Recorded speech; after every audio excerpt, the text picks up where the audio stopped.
Primeiramente, bom dia para os meus alunos do primeiro ano. Então, a gente vai hoje aqui na primeira videoaula de vocês de Geografia, tá? Então, para recapitular, nós encerramos o tema 1 e 2 da apostila, tá? Que se referia ao quê? A paisagem, espaço geográfico e território. E aí, o que aconteceu? Nós já demos os dois temas e eu passei os exercícios e a revisão desses dois temas, já que a nossa prova teria sido no dia 16 de março. Foi quando começou a nossa paralisação, né? Esse recesso por causa do problema do coronavírus. Então, vamos começar hoje com a primeira videoaula, iniciando o tema 3, tá? Que é cartografia, conceitos e projeções cartográficas. Eu não estou colocando aqui na minha apostila, está no número 67, tá? No que eu tenho em casa, mas eu não sei se vai condizer com o que vocês estão, com o número da página da apostila de vocês, que às vezes dá uma diferença na apostila de vocês, tá? Mas é o tema 3, conceitos e projeções cartográficas. Coloquei aqui para vocês verem, tá bom? E aí eu comecei aqui, vocês podem observar, tá? Eu coloquei aqui no quadro, para a gente começar o nosso tema, que começa, né, falando sobre a geografia na antiguidade. Então, a geografia, que nós tivemos isso no primeiro dia de aula, eu passei um texto falando sobre o objetivo e a origem da geografia, né? Então, a gente viu que a geografia é uma matéria muito antiga e que os povos, na pré-história, já utilizavam conceitos geográficos para definir, né, as suas necessidades. Quais eram as necessidades daquela época? Eles precisavam delimitar um lugar, né, que eles cultivavam as suas técnicas agrícolas, eles precisavam saber a rota, né, para poder caçar o lugar que eles estavam indo e como eles voltavam o caminho para a volta. Então, eles foram fazendo os primeiros esboços, né, dos primeiros mapas para eles se localizarem no espaço geográfico deles, porque a gente não tinha esses mapas, os GPS, essa tecnologia que nós temos hoje, não é verdade? Então, na antiguidade, né, muitos anos antes de Cristo mesmo, já se utilizavam algumas técnicas para isso. Mas é lógico, esse mapeamento era feito de uma maneira rudimentar, tá? Como isso? Através de desenhos, né, eles detalhavam o lugar que eles viviam, o rio, a paisagem, a vegetação, em pinturas que são encontradas hoje, né, em cavernas. E a gente pode observar que eles já tinham essa importância, né, já se importavam em colocar de alguma forma, tá, esses conceitos geográficos naquela época. E com o passar do tempo, a geografia foi ficando cada vez mais, né, esse conceito foi ficando cada vez mais amplo. Quem teve uma grande importância nessa ampliação do conceito geográfico, como vocês podem ver aqui que eu coloquei, foram os gregos, tá? Os gregos que começaram, né, a utilizar essa palavra geografia. Ela surgiu lá na Grécia, a gente falou isso no primeiro dia de aula, né? Onde tem como principal objetivo o conceito da palavra geografia, a descrição do planeta Terra, tá? Então, todas essas descrições físicas, e hoje em dia a gente tem as descrições dos conceitos, né? Não só físico, que são os conceitos naturais, como também os humanos, tá? Que vai englobar a política, a economia, o social, tudo isso aí que nós vivemos, que fazem parte do nosso dia a dia. Por exemplo, a gente está aqui em casa, eu estou na minha casa, vocês estão na sua casa, tendo essa aula de geografia, né? Por causa de um problema de saúde que está acontecendo no mundo inteiro, tá? Então, a geografia ela está inserida no meio de tudo isso que está acontecendo sempre, tá? E a gente vai observar isso nas nossas aulas, tá legal? E nessa época, né, como eu coloquei aqui, ó, na época do conhecimento, tá vendo? Vocês podem observar aqui, vou colocar depois essa foto do quadro para vocês, tá legal? No nosso grupo. Então, como vocês podem observar, nessa época o conceito era ainda muito simples, você não tinha essas técnicas dos mapas que a gente tem hoje, como esse aqui, ó. Olha que lindo esse mapa, né? antigamente você não tinha esse conceito, você não tinha nem noção de realmente como era o tamanho do nosso planeta, né? A gente não tinha noção dos continentes todos que existiam, dos territórios todos terrestres que nós temos aqui. Você não tinha noção nem que a Terra era uma esfera, né? Como a gente pode observar aqui. Teve uma época que se acreditava que a Terra era um plano, como isso aqui, né? E aí, graças a toda a evolução da geografia, a gente pode hoje em dia saber, né, ter o conceito, principalmente com a da tecnologia, da Revolução Industrial, que se foi se aperfeiçoando na primeira, na segunda, e hoje em dia a gente está na terceira Revolução Industrial, tá? Vocês já viram isso no fundamental e vão se aperfeiçoar mais ainda no final do ano. Mas graças a essa tecnologia, a gente hoje em dia tem imagens, né, que comprovam que a Terra é uma esfera. Tem vários estudos que comprovam isso e facilitou, tá? Esses estudos, essas imagens, nos facilita para a gente ter tudo de mais concreto na atualidade. E aí, dando continuidade, né? O que fez esse salto, né? O que foi de grande importância para o salto, tá, dessa geografia, para que hoje a gente tenha noção de compreensão de todo esse planeta Terra. Visto que, antigamente, os gregos, né, tinham todo esse empenho em detalhar a geografia, o espaço geográfico da época, mas o que se conhecia naquela época, que nem vocês vão observar aqui, ó, na primeira página de vocês, esse aqui era um dos primeiros mapas mundi, tá? Era um mapa que foi desenhado pelos gregos, né, por volta de 500 a.C., tá? E a gente, nessa parte aí, você consegue ver o quê? Um pedaço da Europa, África, Ásia. Por quê? Porque é o que se conhecia naquela época. Você não conhecia o continente americano, a Oceania, a Antártida. Então, não tinha noção de como era a extensão de todo o planeta. Então, os primeiros mapas mundi só tinham, né, a formação do chamado Velho Mundo, que eu já falei, já comentei isso, que não é o quê? O Velho Mundo, ele não é detalhado como o continente que se formou primeiro, tá? Não existe isso de formação do primeiro continente, até porque antigamente, vocês vão estudar também isso esse ano, nosso continente era de uma só formação continental, a Pangeia, que, né, foi se separando conforme os movimentos das placas tectônicas, tá? O tectonismo que nós temos no nosso planeta foi levando a evolução e a separação dos continentes. Então, eles eram antigamente um só, então não existe um continente mais novo ou mais antigo, tá? Porém, as civilizações mais antigas detalhavam, tá, esses 3 continentes porque era o que elas conheciam. A partir das grandes navegações, no final do século XV, nós começamos a conhecer realmente, né, o tamanho do nosso planeta. Então, naquela época, até o século XV, né, eles só conheciam ali a Europa, a comercialização era entre a Europa, a Ásia, o norte, principalmente o norte da África, e eles precisavam de uma nova rota, tá, para chegar ao continente asiático. E procurando essa nova rota, eles encontraram e descobriram o continente americano. E aí começou essa expansão, né? O continente americano, que é chamado de Novo Mundo, e depois o continente da Oceania, que é chamado de Novíssimo Mundo, tá? Só o continente Antártido, que não recebe o nome de mundo, porque quando foi descoberto, lá não existia nenhuma sociedade vivendo, por isso que é só chamado de continente Antártido, tá? E aí, dando continuidade, eu coloquei aqui, né, que foi a partir das grandes navegações, no final do século XV, tá? Que se conheceu o continente americano, chamado Novo Mundo, e depois a Oceania, tá? O Novíssimo Mundo.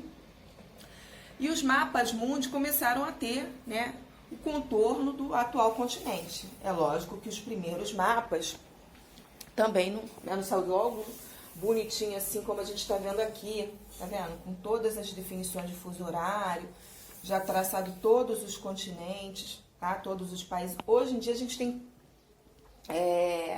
noção de toda a parte, né? Todas as ilhas, continentes, toda essa parte terrestre aqui do nosso planeta. Mas quando começou esse processo de navegação, eles começaram, cada vez que se ia descobrindo um novo território, ia se demarcando e delimitando, né, os contornos desse novo mapa mundi, tá legal? E nesse processo de grandes navegações, a gente teve alguns instrumentos que foram muito importantes para aquela época, tá? Como a bússola, vocês estão vendo aqui no finalzinho dessa primeira página de vocês, a gente tem aqui o desenho, tá vendo? Da bússola e do astrolábio, que são instrumentos, né, que auxiliaram na descoberta de novos continentes, tá? E a bússola até hoje, por mais que a gente tenha o GPS, né, que nos dá a precisão correta de um lugar que a gente queira ir, a bússola ainda é um material, um instrumento muito utilizado, porque tem alguns lugares, né, que se você for se aventurar, você pode perder um sinal do GPS, né, que é um aparelho eletrônico, então às vezes quando chove nosso celular fica sem sinal, imagina um GPS. Então os grandes, né, aventureiros, essas pessoas que vão fazer expedições no meio do mato, né, em lugares que são um pouco descampados, que é muito, lugares de muita floresta, né, muito fechado. As pessoas utilizam, além do GPS, tá? Elas gostam de utilizar a bússola, porque se caso houver algum problema de sinal, de algum aparelho eletrônico pifar, alguma coisa assim, você tem a bússola, que é um instrumento de navegação, tá? Muito antigo, inventado pelos chineses, e de grande utilização até os dias de hoje, tá? Então a gente tem aí por volta, né, de 4.000 anos a invenção da bússola. Quer dizer, para você ver que ela é muito antiga, bem antes de Cristo mesmo, já tinha essa noção de como se utilizar a bússola. E a bússola... E aí, dando continuidade, né, a bússola e o astrolábio foram muito importantes nessa descoberta das grandes navegações, tá? Ajudaram esses navegantes a descobrirem essas novas rotas. E a partir do século XVIII, com a Revolução Industrial, tá? A primeira revolução, outros instrumentos foram surgindo, como o telescópio, o sextante, tá? E foram servindo, tá? E de grande importância para a elaboração dos mapas que nós temos hoje. Até chegarmos à terceira revolução industrial, que começou a acontecer a partir de 1970, né? Durante o período da Guerra Fria. E aí a gente teve essa terceira revolução industrial que a gente vive hoje, que a gente chama de revolução da informática, né, da tecnologia. Essa revolução que, graças a ela, a gente está tendo essa videoaula, né, e facilitando com que vocês tenham essa compreensão, mesmo estando em casa, tá, da nossa aula aqui. Apesar de distante, fisicamente, a gente consegue estar perto por causa da tecnologia. E essa tecnologia, ela foi muito importante para a gente hoje, né, ter realmente essa perfeição na elaboração dos mapas. Por quê? Porque antigamente, para você, os primeiros mapas eram feitos, né, mesmo na época das grandes navegações, tudo desenhado, né, toda a medição era feita manualmente. Hoje em dia, nós temos as imagens lá de satélites que estão lá no espaço, tá? Que eles enviam essas imagens. Eles fotografam o nosso planeta, várias partes da Terra, e enviam essas imagens para cá, né, para os nossos computadores. Vários centros de pesquisas têm computadores que fazem o quê? A transformação dessa imagem em mapas.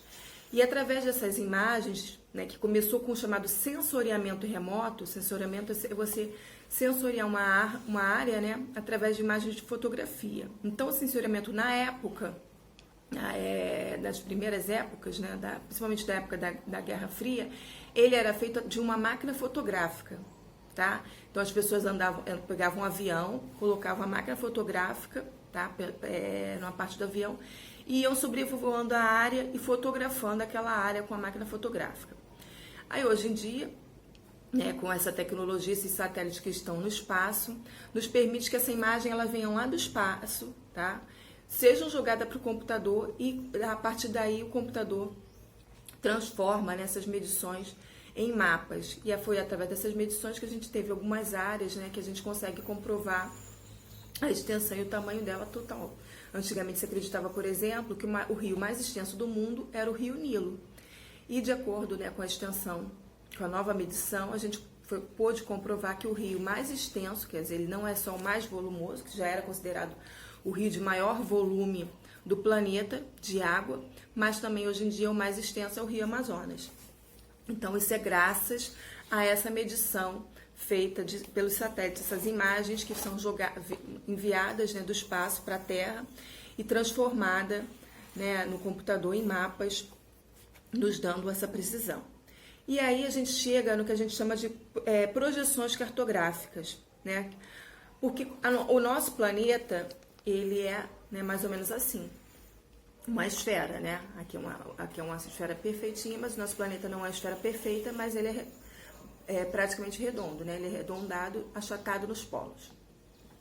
Como que a gente faz para pegar algo que é uma esfera, né? Ele não é perfeita, mas é uma esfera, e transforma nisso aqui, num plano? Como a gente faz essa perfeição? Isso aqui transforma uma esfera em algo plano, sem grandes distorções, através do que a gente chama de projeções cartográficas. E a primeira projeção que vocês têm aí no seu livro, tá, é a projeção conforme. A projeção conforme, ela não tem preocupação com as distâncias reais, tá? Das áreas mapeadas. A mais comum é a projeção de Mercator. Então, a gente pode observar aqui, ó, a primeira projeção é a de Mercator, tá? E vocês observam nessa imagem que algumas áreas do continente elas estão bem maior do que elas realmente são, tá? Você vê que, por exemplo, a América do Sul e a África, elas estão menores, tá? Vocês podem observar aqui, do que o continente, a parte aí da Europa, né, da América do Norte, elas estão numa posição maiores do que elas realmente são. Isso se dá por quê? Porque como foi uma projeção feita no período das grandes navegações, eles se preocuparam em evidenciar o quê? A Europa, a gente pode observar que isso é comum nos mapas mundi, né? A gente vê sempre a Europa centralizada no meio do mapa e na parte norte, na parte de cima, né, superior. Por quê? Porque como eles descobriram os novos continentes, foram os grandes, né, revolucionários da época com as grandes navegações, eles começaram a elaborar os primeiros mapas mundis, né, da atualidade, e com isso eles se colocaram numa posição egocêntrica, né, estando na parte superior e central do nosso planeta sempre. Então isso já é um costume, nossos mapas, né, a gente está acostumado, habituado a ver sempre a Europa superiormente, né, e na parte central dos mapas.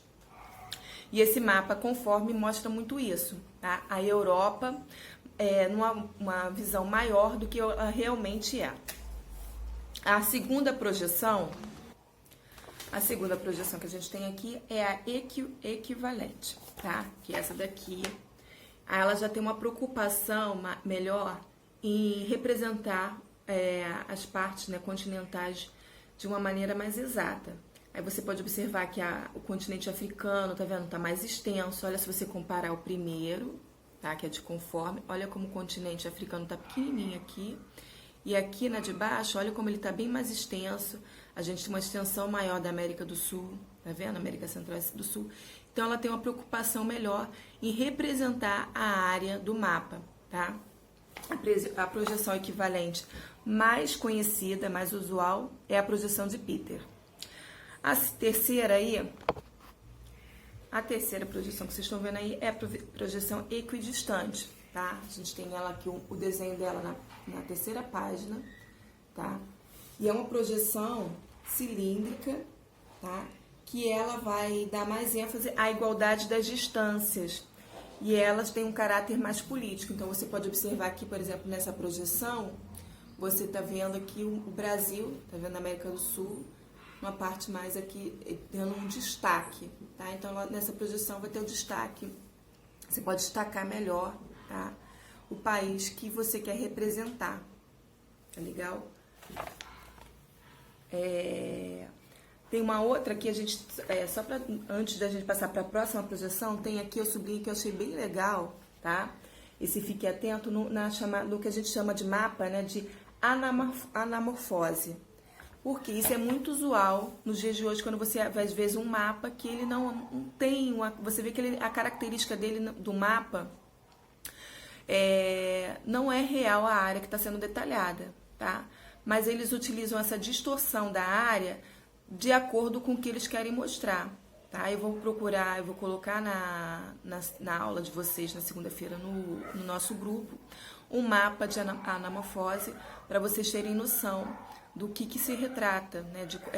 Por exemplo, se eu quero falar, como agora, por exemplo, essa projeção do coronavírus, eu posso desenhar um mapa mundi com a distorção de algumas áreas de acordo com o grau de infectados por país. Então, os países, por exemplo, que estão tendo, né, maiores casos, eu posso colocar eles maiores do que, por exemplo, eles realmente são, para dar uma ênfase no fenômeno que está acontecendo agora, nesse momento. Então, às vezes, um país que tem um território maior, ele pode estar nesse mapa, numa projeção, num tamanho menor do que o real. Um país pode ser grande, por exemplo, como a Rússia, tá, que é o maior país do mundo, e hoje em dia é um país que está tendo poucos casos de coronavírus, né, do Covid-19. Então, eu posso retratar ele, né, pegar o mapa mundi e ver ele, às vezes, de um tamanho menor do que um país, por exemplo, como a Itália, que é bem menor do que a Rússia, mas está tendo uma projeção de infectados muito maior, né, e mortos. Então, eu posso colocar nesse mapa, né, que eu vou querer mostrar, uma deformação, não pela área, porque a gente não vai ter nesse tipo de mapa de anamorfose uma preocupação com o tamanho real da área, mas a gente está tendo uma demonstração do que está sendo mostrado e mapeado naquele momento. Então, continuando, a gente tem aí a outra projeção. Então, a projeção de Robson a projeção que a gente mais utiliza, tá? Esse aqui é um exemplo dela. A maioria dos mapas que vem nos nossos livros, para detalhar um mapa mundi, ela é feita, né, demonstrada de acordo com essa projeção de Robson, que foi um cartógrafo, tá? Que viveu entre 1915 e 2004, e na década de 1960 se aperfeiçoou nessa elaboração desses mapas. A gente tem aqui, o meu tá escuro, né? Porque o livro do professor é em preto e branco, mas o de vocês está colorido, vocês vão conseguir enxergar melhor. Mas aqui no Desvendando, né, na questão comentada, você também tem um exemplo desse tipo de mapa, que ele é curvado nas pontas, tá vendo? Fazendo com que as latitudes e as longitudes tenham uma melhor representação, tá? As longitudes dela, a gente vê que a latitude, né, elas continuam reta, e as longitudes, elas têm uma curva, tá? Elas são curvadas, fazendo com que essa parte esférica do planeta seja mais representada nesse planisfério, tá? Tenha menos distorção. Então, é o mapa que a gente mais utiliza, essa projeção de Robson. Ela é feita com um cilindro. Então, vamos supor. Então, a projeção cilíndrica é como se eu tivesse um papel, tá? Envolvesse o planisfério nesse papel, tá? Assim, para elaborar esse mapa de uma maneira mais que houvesse menos distorção. E a gente tem esses três tipos, né, de projeção, como eles são feitos, essas projeções que eu falei: a cilíndrica, a cônica e a azimutal. Então, a primeira, que é muito utilizada, é a projeção que eu falei, cilíndrica. Tá lá na página 70, tá? Então, a projeção cilíndrica é como se eu pegasse, né, e envolvesse o meu globo num cilindro, num papel, e eu elaborasse o mapa. Então, o mapa de Robson é um exemplo dessa projeção cilíndrica. A segunda projeção é a projeção cônica. A projeção cilíndrica, só para a gente terminar, ela apresenta as coordenadas, né, no ângulo de 90 graus, e a gente consegue, nessa projeção, projetar o planeta todo. A gente consegue ver toda a parte de todo o planeta, tá? Todos os continentes, e tanto o hemisfério norte quanto o hemisfério sul. A projeção cônica, que vocês podem observar aqui, que eu tenho que colocar para vocês, ela é feita como se fosse um cone, tá vendo? Então, nessa representação, a parte do globo projetado, tá, sobre um cone, faz com que os meridianos, né, eles se tornem mais radiais, tá? Então, nessa projeção aqui, as áreas que são menores, elas ganham uma amplitude maior, fazendo com que elas tenham um território maior do que elas realmente são, que realmente fazem parte dela, né? Então, e essa é uma projeção que também você não consegue projetar, né, toda a parte do continente, toda a parte do planeta, perdão, tá? Só uma parte, geralmente uma parte do hemisfério, ou norte ou sul.